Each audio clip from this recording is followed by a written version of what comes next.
CBSE board class 10th और 12th की series में आपका स्वागत है। एफएक्यू की इस सीरीज में आज हमारे पास क्लास 10th के लिए डिस्कशन शुरू कर रहे हैं हम।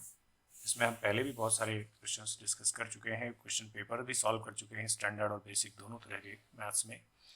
अब हम टॉपिक वाइज भी डिस्कशन कर रहे हैं और पिछली कुछ वीडियोज़ में भी मैंने केस बेस्ड क्वेश्चंस और टॉपिक वाइज डिस्कशन किए हैं फ्रीक्वेंटली आस्क्ड क्वेश्चंस के। तो आज इसी में हम जो है ट्रिग्नोमेट्री से एक क्वेश्चन को लेकर के डिस्कस करेंगे, क्योंकि यहाँ से आपके पास एक क्वेश्चन जो है वो हाइट्स एंड डिस्टेंस का 5 मार्क्स में पूछा जाता है।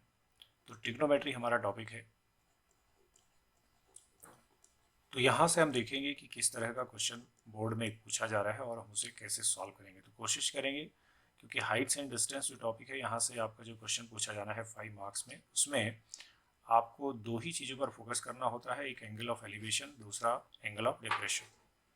तो ये यहाँ हम लोग डिस्कशन करेंगे आज। दोनों क्वेश्चंस को जब हम देखेंगे और सॉल्व करेंगे तो समझने की कोशिश करेंगे किस तरह से इस कॉन्सेप्ट को हम यूज़ करते हैं।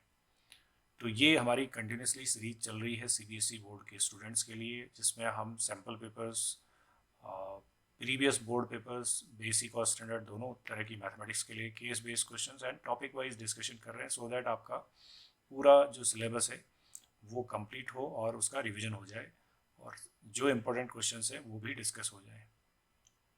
सिमिलर क्वेश्चंस ही एग्जाम में पूछे जाने हैं। अगर आप इन क्वेश्चंस को ठीक से प्रैक्टिस कर लेते हैं तो आप कॉन्फिडेंटली अपने एग्ज़ाम में क्वेश्चंस को अटेम्प्ट कर पाएंगे। तो चलिए देखते हैं आज का पहला क्वेश्चन हमारे पास क्या है ट्रिग्नोमेट्री से। So let us move to the directly to the question. तो देखिए पहला क्वेश्चन हमारे पास ये है, ये 5 मार्क्स में पूछा गया क्वेश्चन है और फिर ये मोस्ट प्रोबेबल क्वेश्चन है जो इस तरह का क्वेश्चन आपसे पूछा जाता है। From a point P on the ground the angle of elevation of top of 10 metre tall building is 30 degree. जब भी इस तरह का क्वेश्चन आएगा तो आपके सबसे पहले फिगर इंपॉर्टेंट होती है। अगर आपने फिगर ठीक बनाया है तो आपको 1 मार्क तो केवल फिगर बनाने का, सही बनाने का ही मिल जाएगा। और अगर आपने फिगर सही नहीं बनाई है तो फिर सॉल्यूशन सही होने का चांस बहुत कम है। A flag is hosted at the top of the building and the angle of elevation of top of flag step is 45. अब from a point P on the ground, तो एक पॉइंट है ground में, हम कुछ इस तरह से इस फिगर को बनाएंगे। एक हम यहाँ पे हॉरिजॉन्टल लाइन ले लेते हैं और यहाँ पे हम एक पॉइंट ले लेते हैं P। ये हमारा पॉइंट P है। यहाँ से हमें क्या देखना है, the angle of elevation of top of 10 metre tall building. तो एक बिल्डिंग है जो कि 10 मीटर टॉल है, तो मैं यहाँ पे इस बिल्डिंग को दिखा देता हूँ आपको। ये हमारी बिल्डिंग हो गई यहाँ पे। तो ये हमने बिल्डिंग को दिखा दिया। So this is your building. अब इसे आप कुछ भी नाम कर सकते हैं, ए बी लिख लीजिए। तो top of building 10 metre tall building है, ये 10 मीटर है ऐसा बोला है और इसका एलिवेशन दिया हुआ है। एलिवेशन हमेशा नीचे से जब आप देखेंगे तब बनेगा, तो इसका एलिवेशन हम यहाँ से दिखा देते हैं। तो ये हमारा इसका एलिवेशन हो जाएगा और ये यहाँ पे हम लिख देंगे 30 डिग्री, क्योंकि ये 30 डिग्री हमें गिवन है। तो फर्स्ट पार्ट हो गया। अब flag is hosted at the top of the building. अब एक फ्लैग होस्ट किया हुआ है इस टॉप ऑफ बिल्डिंग पे, तो एक फ्लैग हम लगा देते हैं इस बिल्डिंग के टॉप पर। तो यहाँ पे समझ लीजिए कि एक फ्लैग इस तरह से लग गया इस बिल्डिंग के टॉप पर।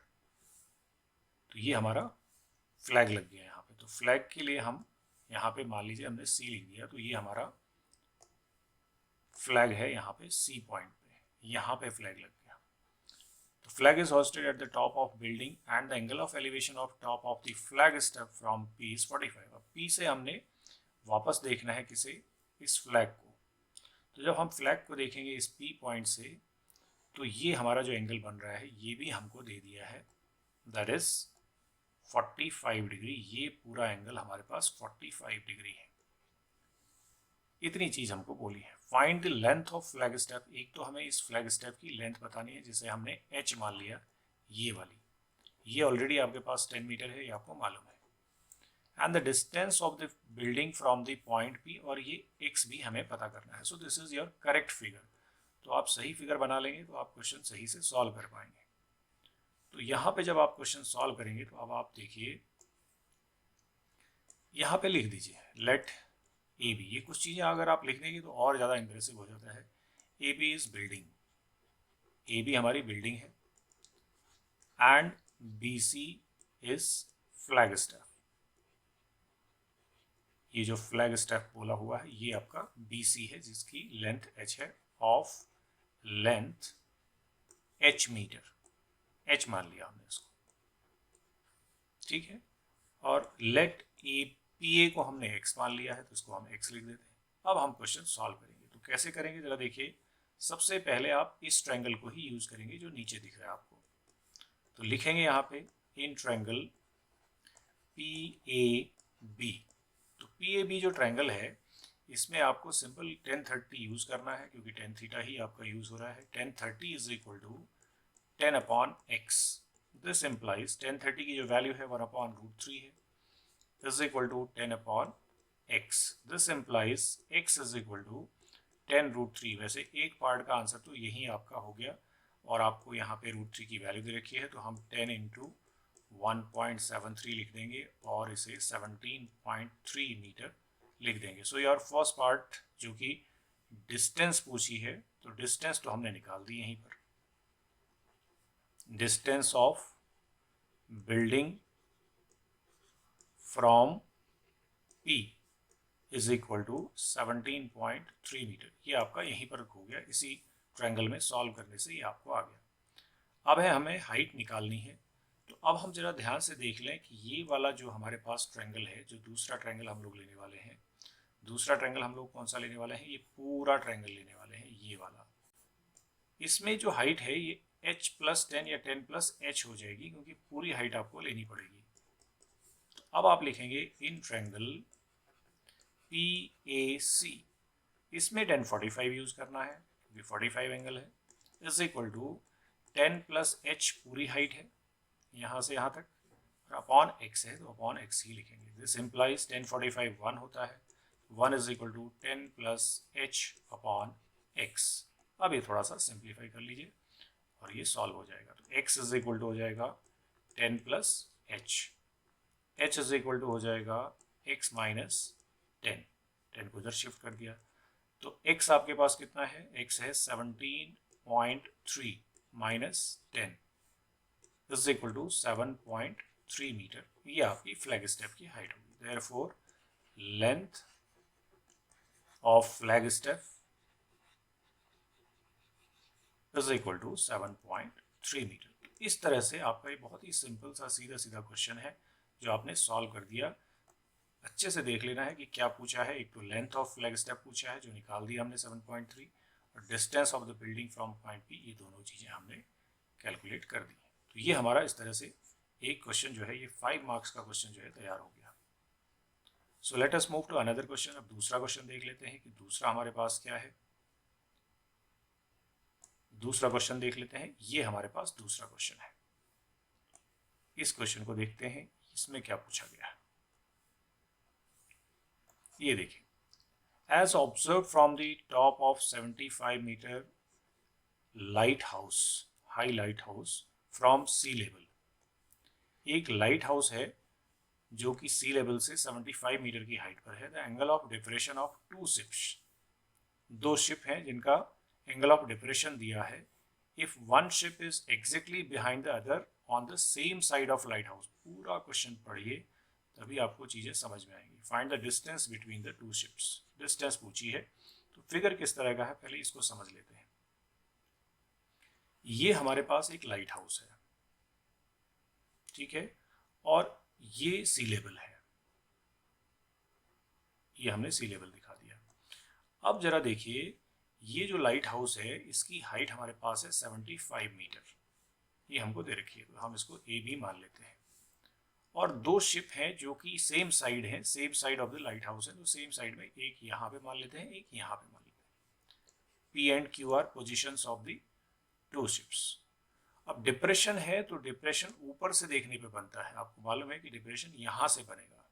तो यहाँ पर एक हॉरिजॉन्टल लाइन है और यहाँ से आप देख रहे हैं, तो यहाँ से आप इधर भी देखेंगे, इस पॉइंट, इस शिप को भी देख रहे हैं और इस शिप को भी देख रहे हैं यहाँ पर जो है।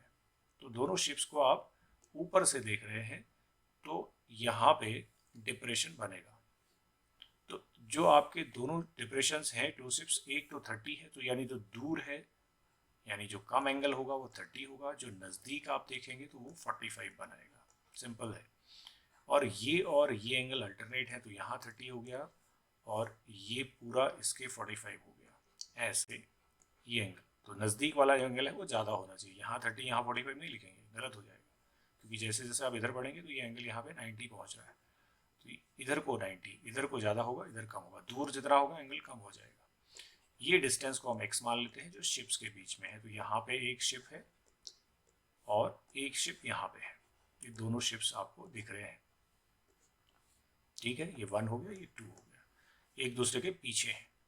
इस डिस्टेंस को हम y मान लेते हैं थोड़ी देर के लिए, और ये पूरी जो डिस्टेंस है ये x प्लस वाई होगी जब हम इस ट्रायंगल का यूज़ करेंगे। तो इतनी इन्फॉर्मेशन आपके पास ये होगी।